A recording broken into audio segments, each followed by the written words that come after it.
Hello friend, आप सभी का स्वागत अभिनंदन है। देखिएगा, आज हम बात करने वाले हैं रीट एग्जाम 2025 को लेकर बहुत इंफॉर्मेटिव जानकारी मैं आपके लिए लेकर आया हूं।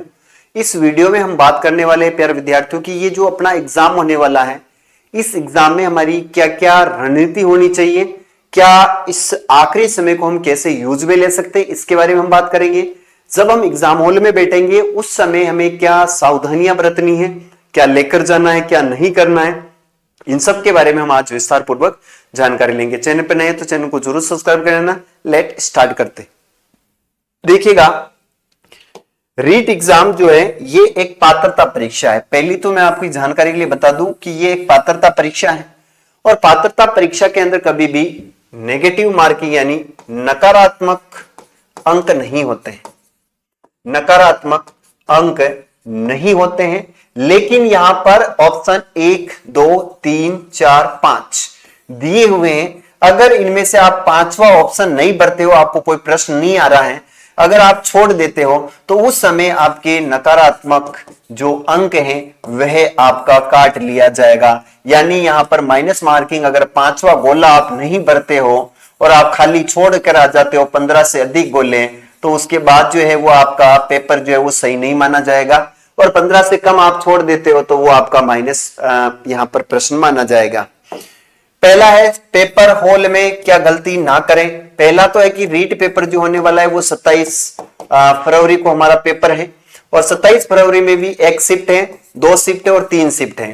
पहली शिफ्ट जो है वो आपको बताया एसटीसी वालों के लिए पहली शिफ्ट है, दूसरी शिफ्ट है एसटीसी प्लस बीएड वालों के लिए, तीसरी शिफ्ट में बीएसटीसी और बीएड वालों को शामिल किया गया। यानी 27 और 28 तारीख को ये पेपर होने वाला है। एग्जाम हॉल में पहले तो हमारे पास जो एडमिट कार्ड है, आधार कार्ड है, हमारी जो ड्रेस कोड है, जो भी प्रवेश पत्र के ऊपर जो गाइडेंस लिखी हुई है, उस सभी दिशा निर्देश को अच्छे से पढ़ लें। देन उसके बाद एग्जाम हॉल में आप बैठे। यहां पर आधार कार्ड जो है वो आपके पास फोटो नहीं होना चाहिए उसके ऊपर, और आपकी अगर आधार कार्ड नहीं है तो वोटर आईडी या फिर आपका पैन कार्ड या ड्राइविंग लाइसेंस ये आपके पास होने चाहिए। 2 फोटो होने चाहिए और आपके आधार कार्ड जो ओरिजिनल होना चाहिए वो होनी चाहिए आपके पास। ड्रेस कोड जो भी दिया जाता है वो ड्रेस कोड आपको पहनना है। महिलाएं जो है वो अपने मंगलसूत्र वगैरह जो भी ज्वेलरीज होती है उसको थोड़ा सा ध्यान ही रखें। पेपर हॉल में बैठने से पहले आपको कुछ गलतियां नहीं करनी है। पहला तो ये है प्यारे विद्यार्थियों, आपको थोड़ी सी बारीकियां ध्यान रखनी है। आप प्रवेश पत्र को पढ़ लीजिएगा, आराम से आपका काम हो जाएगा। यहां से एक चीज मैं आपको बताऊंगा कि जब आप पेपर हॉल में बैठते हो ना, उस समय गलती करते हो। आपको पता होगा कि आपने जब रीट का आवेदन किया था उस समय आपने सब्जेक्ट कौन सी ली है ना, सब्जेक्ट कौन सी ली, यहां पर विषय कौन कौन सी ली है। इसमें विद्यार्थी काफी कंफ्यूज हो जाते हैं। कैसे कंफ्यूज होते हैं कि नंबर 1 से लेकर नंबर 30 तक तो आपको पता है मनोविज्ञान के प्रश्न होते हैं और सभी के सेम होते हैं मनोविज्ञान के 1 से लेकर 30 प्रश्न तक। फिर आपकी एक आती है भाषा, कौन सी आती है भाषा, और मेरे हिसाब से सभी ने भाषा फर्स्ट जो है वो हिंदी ले रखी है। तो हिंदी भाषा जो है इसमें आपको मिलेगा 31 से लेकर, कहां से 31 से लेकर 60 तक आपको क्या मिलेगी, भाषा हिंदी मिलेगी।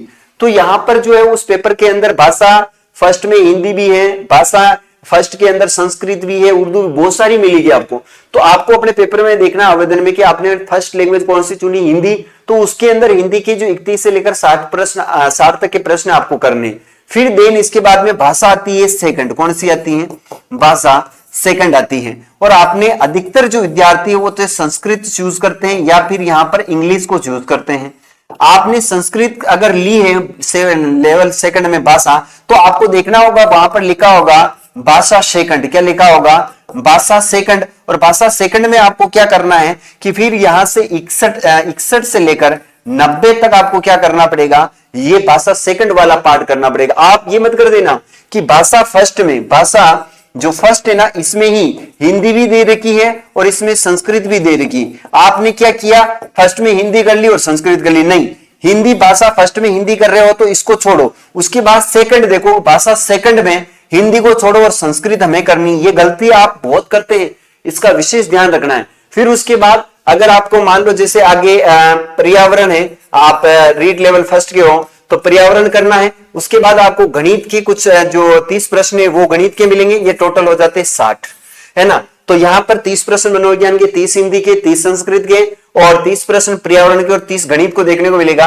91 से लेकर 150 तक आपको ये दो पार्ट में मिलेंगे, यानी 90 से लेकर 120 तक तो पर्यावरण हो सकती है और 120 से लेकर 150 तक आपकी मैथ्स हो सकती है। लेकिन यहां पर अगर एसएसटी का विद्यार्थी है तो एसएसटी में क्या होगा, 90 के बाद डायरेक्ट 150 तक हमारे आएगी सब्जेक्ट, जैसे सामाजिक विज्ञान के प्रश्न हो सकते हैं, है ना। फिर इसके बाद साइंस वाला है तो साइंस के हो जाएंगे, है ना। कुछ अलग अलग फैक्टर हैं यहां पर, तो 90 से हमारे शुरू होते हैं। अब ये तो बात हमने कर ली, सर 60 अंक कैसे प्राप्त करें। 60 अंक प्राप्त करना कोई बड़ी बात नहीं है प्यारे विद्यार्थियों, क्योंकि रीट का एग्जाम है और रीट में 150 अंक जो है पेपर होगा। इनमें से 150 प्रश्न आप करके आओगे, माइनस मार्किंग नहीं है। इसमें से आपको है ना, अगर आप जनरल हो, सामान्य कैटेगरी में हो, तो सामान्य कैटेगरी को लाने हैं, ध्यान रखना 90 अंक। कितने अंक लाने हैं, 90 अंक, यानी 60% इनके अंक चाहिए। अगर आप SC ST OBC में हो तो यहां पर आपको लाने पड़ेंगे 82.5 नंबर। कितने लाने, 82.5 का मतलब होता है आपको 83 अंक लाने हैं। और हर कोई अगर तैयारी कर रहा है, काफी एक दो बार पढ़ लिया है, तो मेरा ये मानना है कि आराम से उसके 83.5 नंबर या 82 नंबर आराम से आ सकते, 82 में भी रह जाएगा, 83 नंबर चाहिए उसको। तो यहां पर 60 अंक प्राप्त करना कोई बड़ी बात नहीं है। अब दूसरी यहां पर महत्वपूर्ण बात आती है, सर तुक्का कैसे लगाएं। देखो कभी कभार हमारा तुक्का जो है ना वो फेल हो जाता है। तुक्के हमारे क्या होते हैं, ध्यान रखना, फेल हो जाते हैं। और तुक्के कब फेल होते हैं, जैसा कि मान लीजिए 1 2 3 4 और 5 ऑप्शन हमारे पास हैं। अब हुआ क्या कि हमको जो आ रहे थे, पहला तो है कि आपको जो प्रश्न आ रहे हैं ना, उन प्रश्नों को सबसे पहले सॉल्व करें। पहले तो आपको आ रहे हैं, उन सभी को पहले सॉल्व करना है। उसके बाद जहां पर आपको 2 में डाउट है, उन 2 डाउट वालों में आपको तुक्का लगाने की जो है वो जानकारी यहां पर देने वाला हूं। तीसरे को काट दो, चौथे को काट दो, 2 तो हो नहीं सकता है, 2 में है।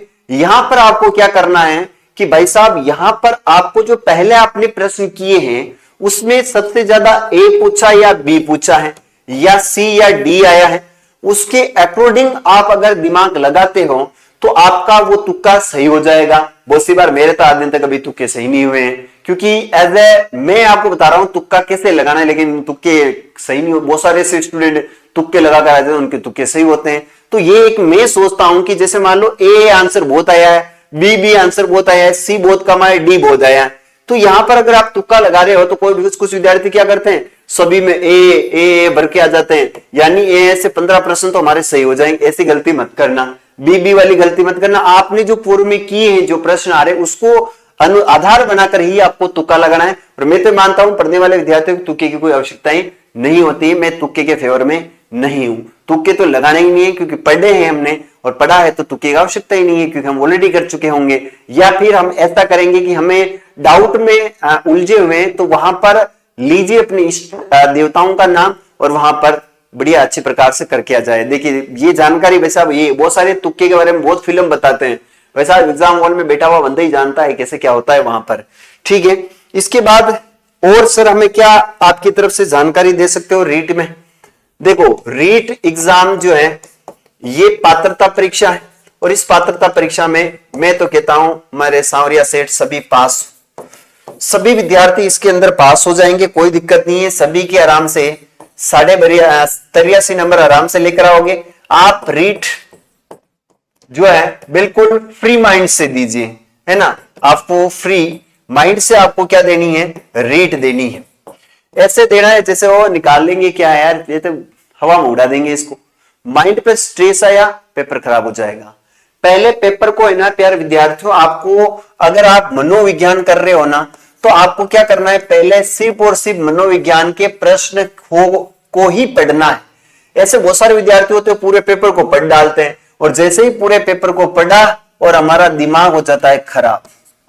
दिमाग क्या हो जाता है, खराब। तो भाई साहब आगे हमारा प्रदर्शन जो है वो गलत हो जाता है, सही नहीं हो पाता, क्योंकि दिमाग को बर्डन के मेरे को तो कुछ ही नहीं रहा है, मेरे प्रश्न कैसे होंगे, मेरे गलत हो जाए। आपको क्या करना है, जैसे जैसे सब्जेक्ट आती वैसे वैसे करते जाओ। पहले 1 से लेकर 30 प्रश्न करो, आगे पढ़ो ही मत, क्या पूछ रहा है क्या नहीं पूछ रहा। आगे जब ये प्रश्न हो जाएंगे तब चलेंगे अपन। फिर आपको 31 से लेकर 30 तक, 31 से लेकर 60 तक का करना है। अभी 31 से लेकर 60 तक आगे का पेपर नहीं पढ़ना है। फिर आपको 61 से लेकर 90 तक आपको क्या करना है, क्वेश्चन करने। फिर 90 से लेकर आपको 150 तक करना है। अगर आपने पूरा पेपर पढ़ लिया तो मैं मानता हूं कि आपकी पात्रता क्लियर नहीं होगी। ये आपके लिए मेरी तरफ से राय है।